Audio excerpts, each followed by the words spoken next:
I was wondering about what is normal, mental health, and what is normal. Does the spider worry about what is normal and its mental health? Does the spider just do what the spider was programmed to do, and the spider is the spider that it was born to be, and that is the normal? And there are some spiders that rebuild their webs every night, so that web could represent the web of ideas, the web of thoughts, the web of reality. So perhaps the normal needs to be dismantled and rebuilt and scrutinized on a daily, weekly basis, right? But, what is the foundation of the normal? That is the question. And we have here the Queen of Swords, where the Queen of Swords is completely detached of others' opinions of normal and reality. She lives in her own reality. This particular Queen of Swords, I was looking at her foot. She has a blade replacing one of her foots, and I sat here and I wondered, how would it feel to not have a foot? And, well, perhaps in this world she could get away with it, but in another world, perhaps not. So again, that is the reality. The normal depends on the world and the reality that you've built for yourself. Disconnecting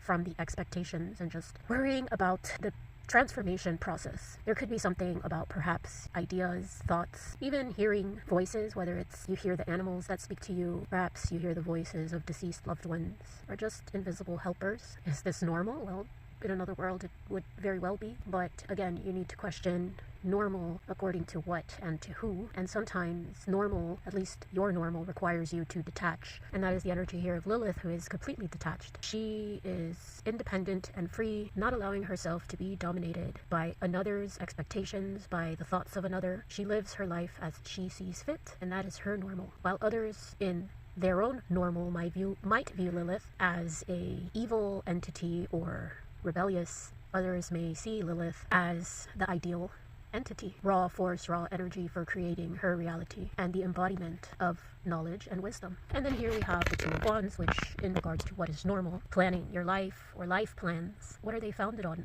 Is this just to impress the idea of normal, the world that you know, something about trapped in a bubble because that's what is normal? But what is normal today might not be normal tomorrow, right? With the spider, right? Some spiders, like I said, they build and dismantle their web every night, others every month. So what is normal today, what might not be normal tomorrow? So in the end, there is that need to be satisfied and stable within your own mind, right? And finding those things that work for you, not because someone else told you that it's not normal and that this is what you should do so you can be normal. You do you, and allow your mind to flow abundantly as it needs to flow.